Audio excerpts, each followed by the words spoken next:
Hello dear students, good morning to you all beta. As you know, I am Jagdish, your English teacher from our school Vidya Bharati Public School, Gangwa Hisar. Today beta, we are going to read comprehension passages.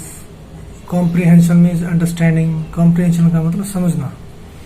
तो comprehension passage मतलब आप कोई भी passage दे रखा है तो उसको कितना समझते हैं, उसका एवेल्युएशन करने के लिए, उसका अनुमान लगाने के लिए, उसकी जांच करने के लिए ये परीक्षा के अंदर शामिल किया गया है कॉम्प्रिहेंशन पैसेज। ये बेटा आपको कैसे इनको अटेम्प्ट करेंगे, तो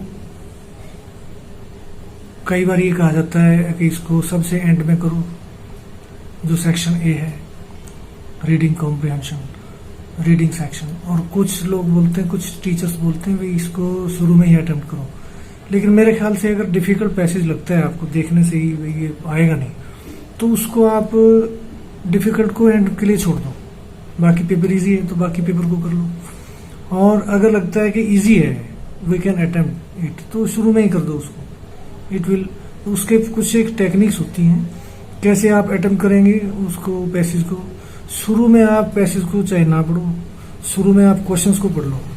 क्वेश्चन के जो आंसर्स होते हैं क्वेश्चंस के, वो सीक्वेंशियल होते हैं। जैसे फर्स्ट क्वेश्चन का आंसर होता है फर्स्ट पैरे में, पैसेज के 4-5 पैरे होंगे। सेकंड क्वेश्चन का आंसर उसके बाद उसी पैरे में या सेकंड पैरे में। इस तरह आंसर्स होते हैं। जो लास्ट क्वेश्चन होता है उसका लास्ट में आंसर होता है।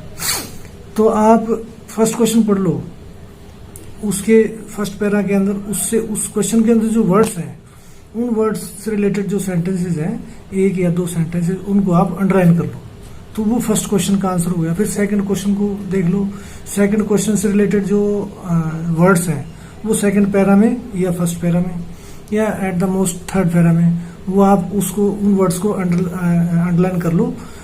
क्वेश्चन के वर्ड्स ही आंसर में मिलेंगे आपको। तो ये हो गए आपके सारे 4 या 5 क्वेश्चन जितने भी हैं। उसके बाद जो डिफिकल्ट वर्ड्स होते हैं, या तो उनके सिनोनिम्स आते हैं या एंटोनिम्स आते हैं, या तो उनका शब्दार्थ बताओ या उनका विपरीतार्थक बताओ, या कोई फ्रेज है उसका मीनिंग बताओ। तो उसके लिए आप उस वर्ड को या फ्रेज को अपने सेंटेंस के अंदर फिट करके देखो, जो सेंटेंस उसके अंदर दे रखा है भाई क्या ये फिट बैठेगा, तो वो उसका आंसर होगा।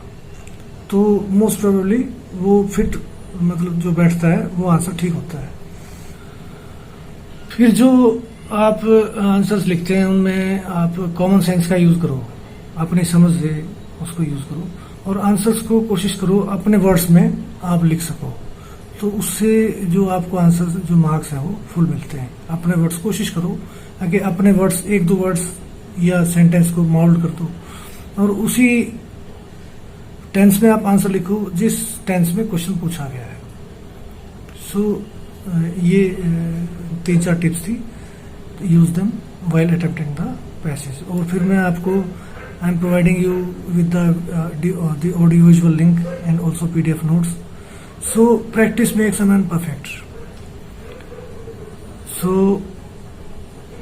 10 या 8 या 9 जितने भी पैसेज आप प्रैक्टिस कर सकते हैं उतने आप अनसीन पैसेजेस की प्रैक्टिस कीजिए, बुक से या इंटरनेट से कहीं से भी लेकर के 5-10 पैसेजेस की प्रैक्टिस करो, and you will be confident. This is not a difficult, or you have been practicing, so you will not find it difficult in the exam. Okay beta, thank you.